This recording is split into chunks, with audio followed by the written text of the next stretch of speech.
दोस्तों, colonel Muammar Gaddafi एक ऐसा ताकतवर नेता कि जिसने हमारी दुनिया के एक मशहूर देश मतलब कि लीबिया पर सन 1969 से लेकर 2011 तक लगातार राज किया था। मुअम्मर गद्दाफी को लेकर हमारी ये दुनिया दो हिस्सों में बटी हुई नजर आती है। कुछ लोग तो ऐसे हैं कि जो मुअम्मर गद्दाफी को सिर्फ एक तानाशाह और सनकी इंसान मानते हैं, जबकि आज भी ज़्यादातर लोग ऐसे हैं कि जो मुअम्मर गद्दाफी को एक विजनरी मतलब कि दूरदर्शी नेता के तौर पर याद करते हैं और एक ऐसा इंसान मानते हैं कि जो अपने देश के फ़ायदे के लिए, अपनी कौम के लोगों के लिए किसी भी हद तक चला जाता था और किसी से भी दुश्मनी लेने के लिए तैयार रहा करता था। फिलहाल सन 2011 में लगातार 41 से 42 साल तक अपने देश पर राज करने के बाद इस इंसान की मौत हो गई थी। मौत नहीं, ये कहिए कि इस इंसान को बड़ी ही बेदर्दी के साथ कत्ल कर दिया गया था। हैरानी की बात तो ये है कि 20 अक्टूबर सन 2011 के दिन जो लोग बड़ी ही बेदर्दी के साथ और बड़े ही जालिमाना अंदाज में इस नेता को कत्ल कर रहे थे, वो दरअसल कोई और नहीं बल्कि खुद इस नेता के अपने ही देश के लोग थे। आज भी जहां एक तरफ वेस्टर्न कंट्रीज और नेटो का ये मानना है कि ये इंसान बहुत ज़्यादा जालिम और सनकी था, इसीलिए इसका मरना ज़रूरी था, जबकि दूसरी तरफ इनके हिमायतियों का आज भी यही मानना है कि मुअम्मर गद्दाफी को एक साजिश के तहत जानबूझकर कत्ल किया गया था और कत्ल सिर्फ और सिर्फ इसीलिए किया गया था क्योंकि वो अमेरिका के सर्वाइवल के लिए और अमेरिका के फ्यूचर के लिए खतरा बन चुके थे। अमेरिकी खुफिया एजेंसी CIA और फ्रांस जैसे देशों ने मिलकर पूरे प्लान के साथ ही मुअम्मर गद्दाफी को कत्ल करवाया था। हालांकि दोस्तों, बाद में इस तरह की बहुत सारी चीजें दुनिया के सामने निकल कर भी आई थीं जो इसी बात की तरफ इशारा कर रही थीं कि मुअम्मर गद्दाफी का कत्ल हो या फिर लीबिया में 2011 में जो कुछ भी हुआ था वो नेटो और वेस्टर्न वर्ल्ड की तरफ से प्री प्लान था, यानी इसकी तैयारी पहले से ही की गई थी। मिसाल के तौर पर गद्दाफी की मौत के बाद जो US सेक्रेटरी थी यानी कि हिलरी क्लिंटन, उनका एक इंटरव्यू भी वायरल हुआ था जिसमें क्लियरली ये सुना जा सकता था कि वो कह रही थीं कि हम लीबिया में पहुंचे और हमने उसको देखा तो वो मर गया। इसके बाद उन्होंने मजाक के तौर पर एक हंसी का ठहाका भी लगाया, यानी खुले तौर पर वो न सिर्फ एक बड़ा इशारा दे रही थीं बल्कि गद्दाफी की मौत का मजाक भी बना रही थीं। इतना ही नहीं, कुछ वक्त के बाद तो हिलरी क्लिंटन के कुछ ऐसे मेल्स भी लीक हो गए थे कि जिन्होंने पूरी दुनिया में हलचल मचा दी थी, क्योंकि इन मेल से भी यही चीज़ क्लियर सामने निकल कर आई थी कि मुअम्मर गद्दाफी का कत्ल हो या फिर लीबिया को पूरी तरह से बर्बाद करना हो, इन सब में किसी न किसी तरह से नेटो का हाथ था। मुअम्मर गद्दाफी के कत्ल की भी जो वीडियो वायरल हुई थी जिसमें एक बड़ी भीड़ को उनको मारते हुए देखा जा सकता था और जिसमें मुअम्मर गद्दाफी बड़ी बुरी हालत में जख्मी नजर आ रहे थे, उसमें भी यह क्लियरली देखा जा सकता था कि वो जख्मी हालत में भी बार बार उस भीड़ को यही कह रहे थे कि तुम लोग ये क्या कर रहे हो, तुम लोगों को सही और गलत का कुछ नहीं पता है, तुम लोग बड़ी गलती कर रहे हो। मगर जाहिर है उस भीड़ ने भी अब उनकी एक ना सुनी कि जो भीड़ उनके अपने ही लोगों की थी और अब उनकी बागी हो चुकी थी। उस भीड़ ने पीट पीट कर बड़ी ही बेदर्दी के साथ और घिनौनी तरीके से मुअम्मर गद्दाफी को कत्ल कर दिया। घिनौनी तरीके से इसलिए क्योंकि ऐसा माना जाता है कि उनके पेशाब की जगह पर भी गोली मारी गई थी। इतना ही नहीं, ब्लीडिंग होने पर उनके कपड़े वगैरह को भी फाड़ दिया गया था और उनको लाते घूसों से मार मार कर ही कत्ल कर दिया गया था। मुस्लिम मुद्दों को लेकर अपनी जिंदगी में हमेशा वोकल रहने वाले मुअम्मर गद्दाफी ने अपनी एक स्पीच में कहा था कि अब वक्त आ गया है कि हम सब मुसलमान एक हो जाएं, वरना इराक, अफगानिस्तान, फिलिस्तीन और सीरिया जैसे इलाकों के बाद अब हमारा नंबर है, क्योंकि दुश्मन डिवाइड एंड रूल की पॉलिसी से हमको ख़त्म करना चाहता है, यानी हमको बांटकर एक एक करके हमको ख़त्म करना चाहता है। इतना ही नहीं, मुअम्मर गद्दाफी की तरफ से ये भी कहा गया था कि अगर मुझे कत्ल कर दिया गया तो फिर लीबिया मेरे बगैर लीबिया नहीं रह जाएगा, क्योंकि मैं तो जाऊंगा मगर जाते जाते अपने साथ लीबिया की सारी शान और शौकत को भी लेकर चला जाऊंगा। दोस्तों, आज मुअम्मर गद्दाफी को हमारी इस दुनिया से गए हुए लगभग 12 साल हो चुके हैं और गद्दाफी की तरफ से कही गई कोई भी बात सही साबित हुई हो या न हुई हो,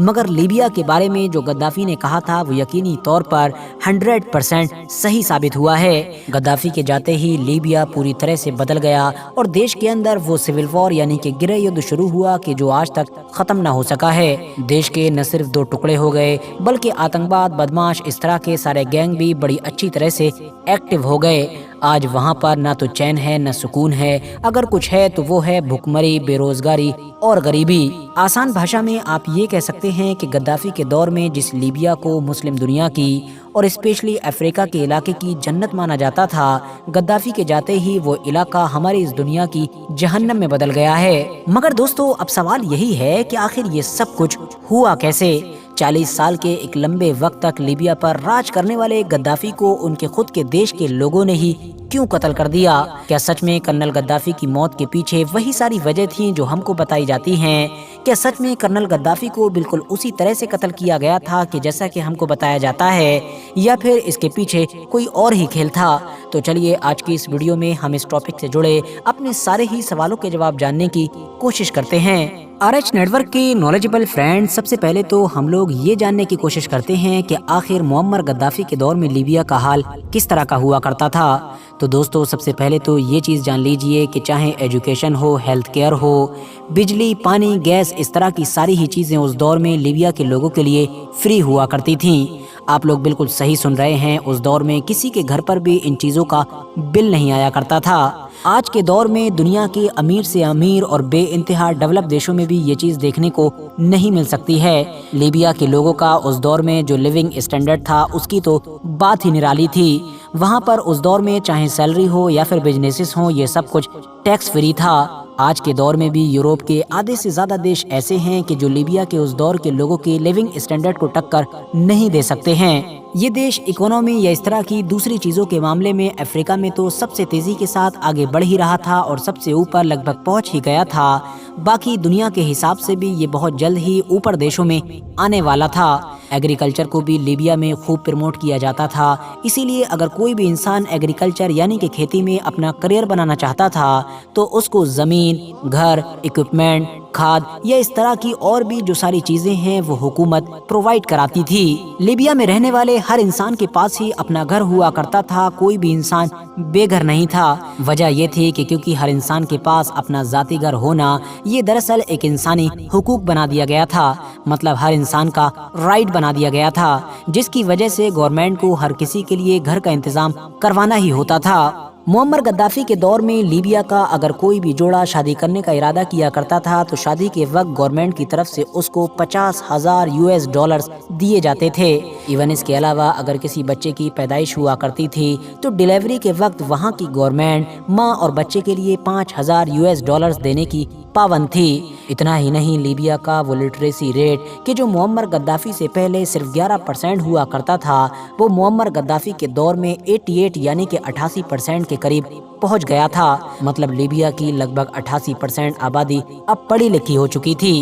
بچہ جب اپنی پڑھائی ختم کرتا تھا اور جب تک اس کو جاب نہیں ملتی تھی تب تک ایک لمیٹڈ اماؤنٹ کے جو ایک سیلری کے روپ میں تھا وہ اس بچے کو دیا جاتا تھا۔ کسی کو گاڑی خریدنی ہو تو اس کی آدھی قیمت تو گورنمنٹ ادا ہی کیا کرتی تھی، ساتھ ہی ساتھ بینک اور آئل جیسی جو چیزیں تھیں ان کو بھی جب پوری طریقے سے نیشنلائز کر دیا گیا تھا تو اب بینک سے اگر کوئی انسان لون لیتا تھا تو انٹرسٹ ریٹ 0 تھا، اور آئل کی تو بات ہی مت کیجیے کیونکہ لیبیا آئل کا گڑھ تھا تو ظاہر ہے وہ تو پانی سے بھی سستا تھا۔ آپ کو جان کر شاید حیرانی ہوگی کہ لیبیا میں ایک وقت تو ایسا بھی تھا کہ جب لیبیا کے تیل کی جو آمدنی ہوا کرتی تھی اس کا کچھ % وہاں کے لوگوں کے اکاؤنٹ میں ڈائریکٹ بھیجا جاتا تھا۔ اس دیش کے اوپر کوئی قرضہ تو نہیں تھا بلکہ خود اس دیش کے پاس اپنے $150 بلین کے قریب ریزرو تھے۔ بجلی تو مفت تھی ہی، ساتھ ہی ساتھ ہماری دنیا کا جو سب سے بڑا انسانی اریگیشن پروجیکٹ تھا وہ بھی لیبیا کے ہی اندر ہے، اور یقینی طور پر یہ کسی عجوبے سے کم نہیں ہے۔ یہ ایک ایسا لمبا انڈر گراؤنڈ پروجیکٹ تھا کہ جس کے اوپر $25 بلین کے قریب خرچہ کیا گیا تھا۔ مگر دوستو اب سوال یہی ہے کہ جب لیبیا میں سب کچھ اتنا اچھا چل رہا تھا تو آخر یہ سب کچھ ہوا کیسے؟ لیبیا میں ہی رہنے والا لوگوں کا ایک گروپ اچانک سے نہ صرف معمر گدافی کا دشمن بلکہ اتنا بڑا باغی کیسے بن گیا؟ آخر لیبیا کی بربادی اور معمر گدافی کے قتل کے پیچھے مین وجہ کیا تھی اور اس میں نیٹو کا کیا رول تھا؟ تو دوستو ویسے تو لیبیا کی بربادی کے پیچھے الگ الگ طرح کے لوگوں کی طرف سے بہت ساری الگ الگ وجہ بتائی جاتی ہیں، مگر پھر بھی جو کامن وجہ ہیں ان میں سے بھی جو سب سے مین وجہ تھی وہ دراصل تیل تھا۔ हाँ दोस्तों, जिस तरह से इराक और सीरिया जैसे इलाके दुनिया के ताकतवर देशों की तरफ से थोपी गई जंग का शिकार हुए सिर्फ तेल की वजह से, बिल्कुल इसी तरह से तेल की ही वजह से लीबिया भी इन सारी मुसीबतों का शिकार हुआ। क्योंकि 1969 में गद्दी पर बैठने वाले मुअम्मर गद्दाफी से पहले लीबिया के पूरे इलाके पर किंग इदरीस का राज हुआ करता था, जो पूरी तरीके से वेस्टर्न कंट्रीज के इशारों पर ही चला करते थे। वो न सिर्फ बहुत सस्ते दामों में ही अमेरिका और सारे देशों को तेल बेच दिया करते थे, बल्कि साथ ही साथ अपनी सारी पॉलिसीज भी अमेरिका के कहने पर ही बनाया करते थे। मगर मुअम्मर गद्दाफी के आने से ये सब कुछ खत्म हो चुका था। उसने तो सारे के सारे ऑयल को पूरी तरीके से नेशनलाइज कर दिया था। इसके अलावा मुअम्मर गद्दाफी का एक प्लान कि जिसकी वजह से वो दुनियाओं में काफ़ी चर्चाओं में रहे थे, वो दरअसल अफ्रीकन यूनियन से रिलेटेड था। वो यूरोपियन यूनियन की तरह ही एक पूरा अफ्रीकन यूनियन बनाना चाहते थे कि जिसमें सारी अफ्रीकन कंट्रीज यूरोपियन कंट्रीज की तरह ही न सिर्फ इकोनॉमिकली एक हो जाएं, बल्कि हर देश में रहने वाले लोग भी दूसरे देशों में आसानी के साथ आ जा सकें। डिफेंस के मामले में भी यूरोपियन कंट्रीज की तरह ये सारे देश एक साथ खड़े हो सकें। इतना ही नहीं, मुअम्मर गद्दाफी का वो आइडिया कि जिसने फ्रांस और अमेरिका जैसे देशों को सबसे ज्यादा परेशान किया था, वो था करेंसी से रिलेटेड एक आइडिया। दरअसल लीबिया के पास एक बड़ी मात्रा में गोल्ड मौजूद था, जिसकी वजह से वो पूरे ही अफ्रीका में अपनी एक गोल्ड की करेंसी यानी कि गोल्ड दिनार लॉन्च करना चाहता था और फिर उसको ही पूरे अफ्रीका में यूज करना चाहता था और उसके ही जरिए से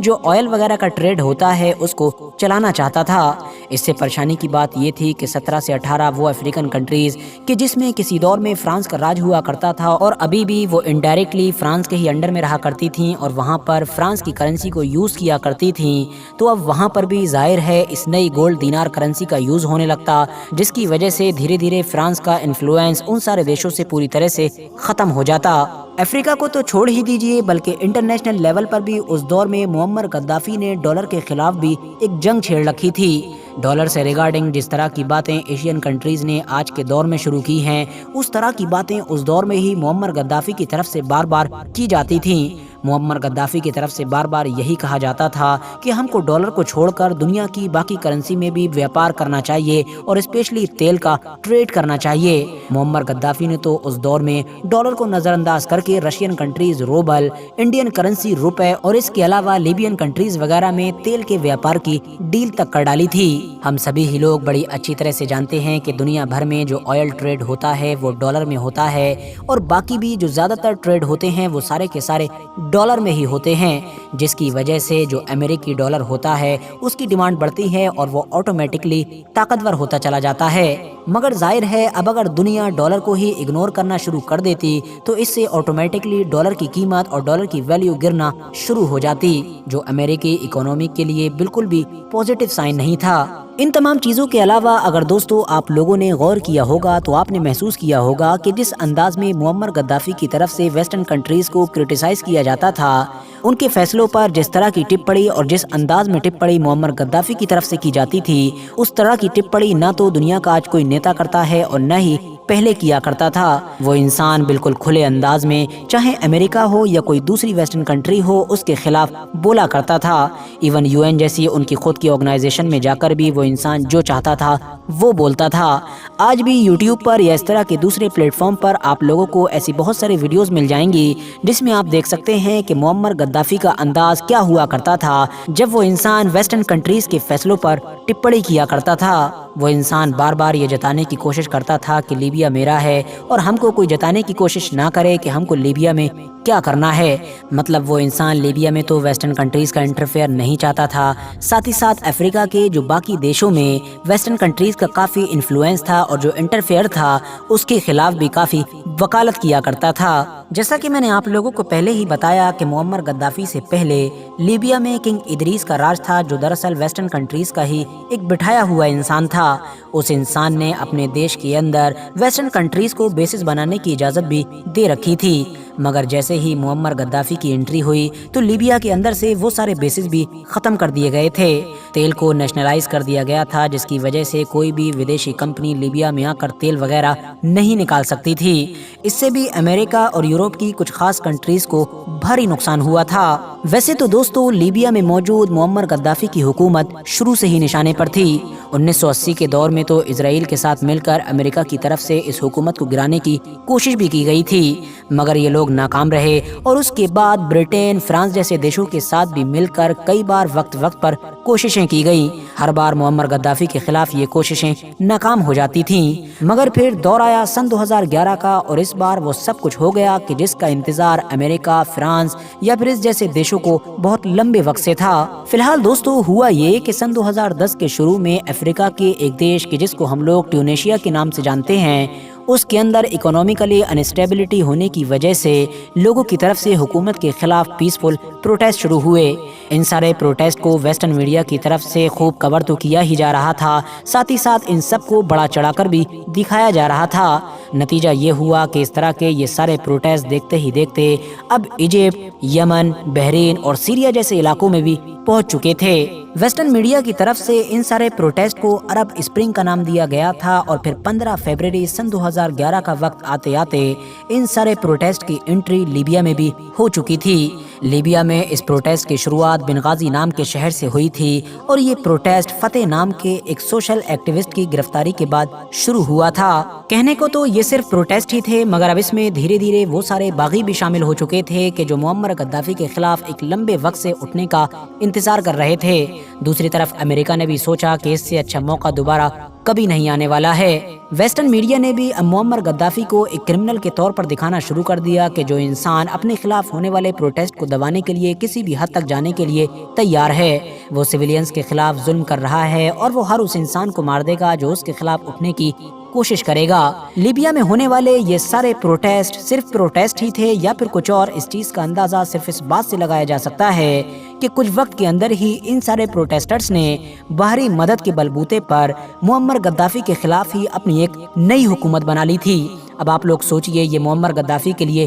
कितना खतरनाक था। दूसरी तरफ 17 मार्च सन 2011 के दिन अब यूएन ने भी नेटो को इस बात की इजाजत दे दी थी कि वो लीबिया पर अटैक करे और लीबिया के आम लोगों को गद्दाफी से बचाए। बस फिर क्या था, नेटो ने देरी किए बिना अपना मिशन शुरू कर दिया। हैरानी की बात तो ये है कि ऐसे माहौल में भी इंडिया, चाइना, रशिया, ब्राजील और जर्मनी जैसे देशों ने नेटो के फेवर में वोट डालने से मना कर दिया था। इन कंट्रीज का कहना था कि हम कैसे हमले की इजाजत दें, हमको तो इस तरह के कोई सबूत ही नहीं मिले हैं। फिलहाल सन 2011 के मार्च के महीने में ही यूरोप और मिडिल ईस्ट के लगभग 11 देशों ने मिलकर एक साथ लीबिया पर अटैक किया। बाद में 7 और देशों ने ज्वाइन किया और इस तरह से टोटल 17 कंट्री हो गई। एक तरफ 17 देश थे तो दूसरी तरफ इकलौता लीबिया था। और उससे भी ज्यादा मुअम्मर गद्दाफी के लिए परेशानी की बात ये थी कि किसी दौर में मिलिट्री कू के जरिए से ही पावर में आने वाले गद्दाफी को, क्योंकि हमेशा ही अपने खिलाफ मिलिट्री बगावत का डर सताता रहता था, तो इसीलिए वक्त के साथ साथ गद्दाफी ने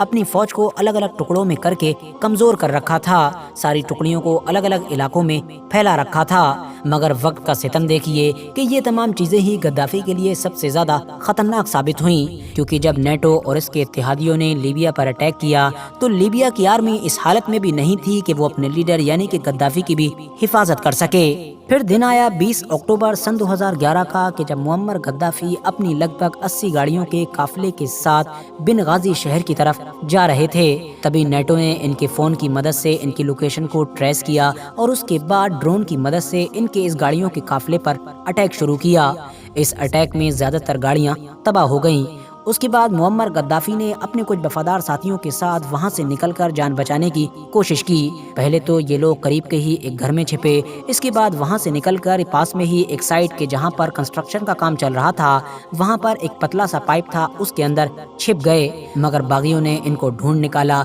न सिर्फ ढूंढ निकाला बल्कि इनको बड़ी ही बेदर्दी और घिनौनी तरीके से कत्ल कर दिया। इनके कत्ल की ये वीडियोस उस दौर में पूरी दुनिया में वायरल हुई थीं। मुअम्मर गद्दाफी की बॉडी को अगले 2-3 दिन तक एक फ्रिज में रखा गया था, जिसको आकर लोग देख रहे थे। मगर फिर उसके बाद कहीं गुमनाम रेगिस्तान जगह में दफना दिया था, इस डर से कि कहीं बाद में लोग इनकी मज़ार न बना लें या फिर मुअम्मर गद्दाफी को अपने एक हीरो के तौर पर न देखने लग जाएं। फिलहाल लीबिया से गद्दाफी और गद्दाफी की हुकूमत का तो खात्मा हो गया था, मगर आज लीबिया किस हालत में है ये मुझको बताने की ज़रूरत नहीं है। آج کے دور میں لیبیا کی عام پبلک تو پریشان ہے ہی، اور باقی جتنے بھی باغی، جتنے بھی گروپ اور جتنے بھی گینگ ہیں وہ سب آپس میں ہی ایک دوسرے سے لڑ رہے ہیں لیبیا پر قبضہ کرنے کے لیے یا پھر لیبیا کی تیل کی دولت کو حاصل کرنے کے لیے۔ فی الحال دوستو، آج کی اپنی ویڈیو کو بھی ہم یہیں پر ختم کرتے ہیں۔ ویڈیو پسند آنے پر نہ صرف ویڈیو کو لائک کریں بلکہ اپنے فرینڈز کے ساتھ بھی ضرور شیئر کریں، اور اسی طرح کی نالجبل اور ہسٹوریکل ویڈیوز ہمیشہ دیکھنے کے لیے ہمارے چینل کو سبسکرائب کرنے کے ساتھ ساتھ بیل آئیکن کو بھی ضرور پریس کریں۔